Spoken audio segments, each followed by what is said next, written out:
За ер нь Монголд бол баялагын болон орлогын тэгш бус хуваарлалт үүссэн байгаа. Төсөв өсөөд идэг, талхны үн өсөөд идэг, гэвч орлого цалин өсөхгүй байгаа. Ард иргэдийн. Энэ юугаар илэрхийлж байна гэхээр Gini коэффициент гэж байдаг. Энэ нь бол олон улсын эдийн засгийн нарыг баялагын хуваарлалтыг тодорхойлдог. Энэ нь Монголд 0.39 байгаа. Тэгэхээр яаж энэ өсөлтийг статистикийн өсөлтийг ард иргэдэд ялангуяа үрхийн орлогыг нэмэгдүүлэхээр хуваарлах вэ? Яг дотоодын бүтээгдэхүүнийг харахад бол өсөж байна. Өнөөдөр нэг хүнд ногд дотоодын бүтээгдэхүүн бол $6,800, эргэжил $8,000 болно гэсэн тийм таамаглалт төсөөлөл тавьсан. Тэгэхээр дотоодны бүтээгдэхүүнийг бодог аргачлал байдаг юм. Томьёол энэ нь бол нэгдүгээр долыг хэрэглээ, хөрөнгө оруулалт, нэмэх нь засгийн газрын зарлага, нэмэх нь цэвэр экспорт. Монгол улсад яагаад GDP ба дотоодны бүтээгдэхүүн өсөд байна гэхээр манай цэвэр экспорт өсөд байгаа. Энэ бол цэвэр оюутлогын зэсийн уурхайтай холбоотой хамаартай. Нөгөөдг нь улсын төсөв өсөд байгаа юм. Тэгэхээр энэ статистикийг тоог яаж яг ард иргэдийн орлогод, үрхийн орлогод буулгах вэ? Ямар механизм ашиглах вэ гэж асууя. За, хоёрт нь өнгөрсөн жил бид нэр 109 хуулийг цахим хөгжүүлэх 109 хуулийг баталсан. Энэ ямар холбоотой вэ гэхээр өнөөдөр бол e-Mongolia гэсэн бүтээгдэхүүн гараад, платформ гараад 1200-аад үйлчлэгийг цахимаар ард иргэдэд олгож байгаа юм. Яг үүнтэй адилхан e-business гэсэн платформ байгаа юм. Энэ ямар зорилгоор энэ 109 хууль нэмэлт өөрчлөлт оруулсан бэ гэхээр бизнес эрхлэгч зориулсан e-Mongolia гэж ойлгож болох юм. Нэг ёсондоо гэртээ компьютер дээр сууж агаад тэгээд шинээр аж ахуйн нэгж үүсгэн байгууллага бүрэн хуулийн зохицуултыг хийж өгсөн. Тэгээ энэ яг хэрэгжиж байгаа юу? Хэдэн үйлчлэгээ e-бизнесээр олгож байгаа вэ? Яг Эстони улсууд бол яг тухайн иргэн гар утсаараа богоон сууж агаад 30 минут дотор шинээр аж ахуйн нэгж бий болгож байгаа. Тэгээ энийг ёсны одоо эдийн засгийн илүү либералчилж байгаа л гэсэн хүн суртаа алгуулж байгаа нэг зүйлүүд нэг нь л дээ. Тэгэхээр яг бидний хүссэн тэр зорилготой хүрч чадсан уу бизнес платформ асууя. Хөрөнгийн бирж, капитал маркет гэж ярьдаг. Хөрөнгийн зах зээлийг яаж хөгжүүлэх вэ? Эн чинь бол эдийн засгийн бас бүтцийн нэлээд том одоо институт баган гэж ойлгож болох юм. Хөгжиж байгаа улс орнуудын хөрөнгийн биржийн дотоод бүтээгдэхүүнтэй харьцуулах коэффициент нарахад бол Вьетнам улс 45, Индонез 40, Казахстан 33 байгаа. Монгол улсд бол 7% байгаа. Нэгс нь хөрөнгийн зах зээл юу вэ гэхээр үнэхээр одоо шинээр гой санаа зохион бүтээсэн инновацдаг бүтээгдэхүүн гаргацсан иргэд юу дутагддаг вэ гэхээр хөрөнгө дутагддаг. Тэгэхээр тэр санаагаа үнэлээд хөрөнгийн биржтэй гараад их усүр татаад, хөрөнгө оруулалт татаад, бизнесээ хөгжүүлээд, орлогоо нэмэгдүүлээд, улсын төсвөөтэй татвараа төлөөд явах эдийн засгийн одоо бүтцийн асуудал л да. Тэгэхээр энийг ямар байдлаар хөгжүүлэх тийм бодлого баримтах вэ хэрэгжил гэж асууя.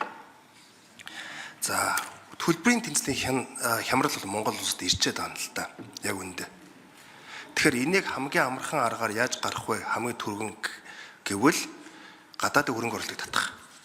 Яг мэдээж одоо бомбын сэргэлтийн хүрээнд төмөр замын холболт явж байгаа. Гэхдээ энэ бол 22 сарын дараа ашиглалтанд орно гэж байгаа. Тэгэхээр яаж урсгал дансаа нэмэгдүүлэхэд бол гадаадын хөрөнгө оруулалтыг татахаар ямар бодлого баримтлах вэ хэрэгжил.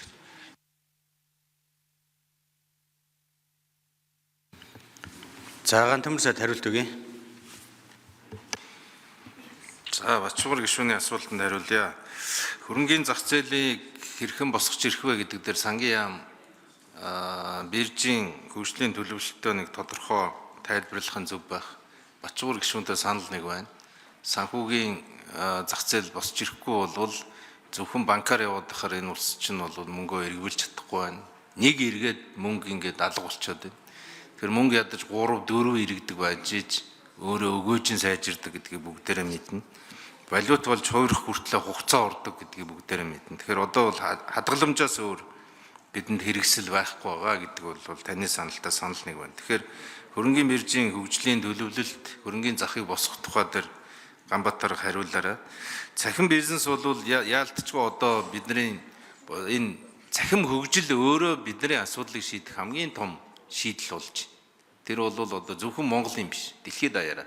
Тийм учраас энэ дээр бол одоо Баатар Хүрсээ тодорхой тэр бизнесийг хэрхэн хөгжүүлэх вэ? Одоо бид нар Монголиа гэдэг дээрээ бизнесээ холбомоор байгаа юм. Энэ холболтыг гүйцэд хийж чадах юм бол бизнесийн үйлчилгээнүүд орж ирмээр байгаа. Жишээлбэл Натурат энтер нь яг Монголиа руу ороод ирэх юм бол хүмүүсийн хөл хөдөлгөөн багасаад тэр нөгөө төгжрлийн дарамтууд тэндээс авж байгаа одоо стресс нь бол алга болно гэж харж байгаа. Тэгэхээр энэ платформыг яг бизнесийн чиглэл рүү нь яаж холбох вэ гэдэг дээр одоо Баатар Хүрсээ хариулах нь зөвөө. Ер нь орлого нэмэгдүүлэхийг бол орлогын хуваарлтыг нэг засгийн газар хийгээд байгаа юм бол байхгүй шүү дээ. Тэрийг бол Батчмаар гишүүн сайн мэдж байгаа. Хэн хөдөлж чадсан төрүүлж юм аваад байна л гэдэг асуудал. Тэрнээс цааш урсгалыг нь яах вэ гэдэг дээр яалтчгүй хөрөнгөний биржийг босгож ирэх. Дээр нь үйлдвэрлэлийг бий болгох.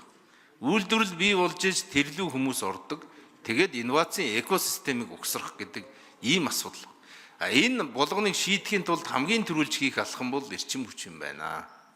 Эрчим хүч юм байна гэдэг дээр санал нэгдээд засгийн газар бол энэ эрчим хүч рүү хөрөнгө оруулалт. Таны хэлдэг мэдээж хэрэг эдийн засаг өсгөхөд хамгийн чухал зүйл бол гадны хөрөнгө оруулалт. Гадны хөрөнгө оруулалт одоо бүх төвшөндөө татарч байна.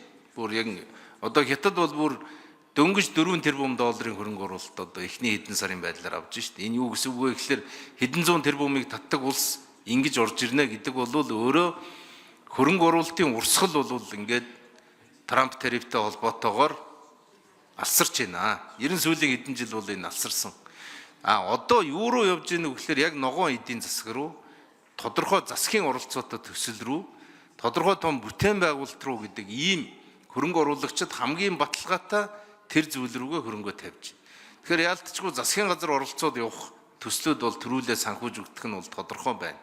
Тэгэхээр засгийн газар одоо эх 4 жилд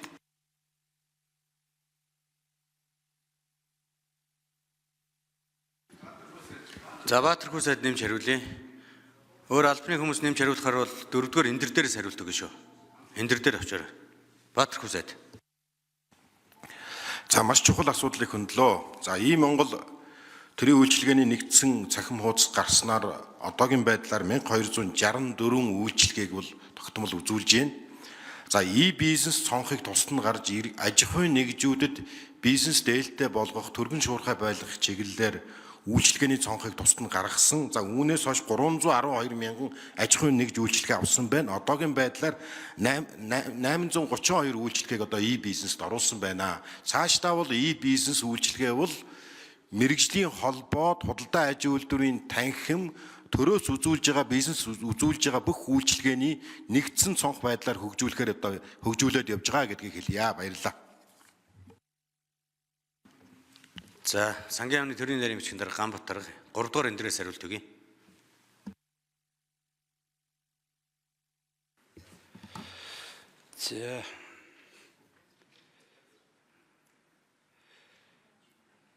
Хөрөнгөний зах зээлийг хөгжүүлэх асуудал дээр сангийн яамнаас болон засгийн газраас хэдэд арга хэмжээг авч хэрэгжүүлж байна. Хөрөнгөний зах зээлийг хөгжүүлэх хамгийн гол үндсэн ажлуудын нэг бол дэд үтсийн найдвартай асуудал байгаа. Энэ дээр хөрөнгөний зах зээлийн дэд үтсийн байгууллагуудын системийн уялдаа холбоог хангах цог шинжилгээг хэрэгжүүлэх арга хэмжээг 24 оноос авч хэрэгжүүлээд байна. Энэ хүрээндээ бол хөрөнгөний зах зээлийн шинжилгээ хүрээнд дэд үтсийн байгууллагуудын систем засаглалт хүний нөөцийн чадваржуулах зэрэг асуудлыг цогцоор хийх арга хэмжээнүүд авч хэрэгжүүлэх ажлыг бол эхлүүлээд ажиллаж байна.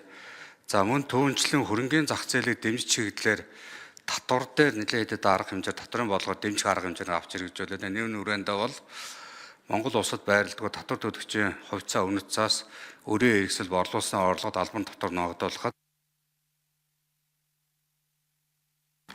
Гүйцээж хариулъя. нийт үнийн дүнгээс худалдаж авсан үн болон шимтгэлийн дүнг хасад тооцдог болсон.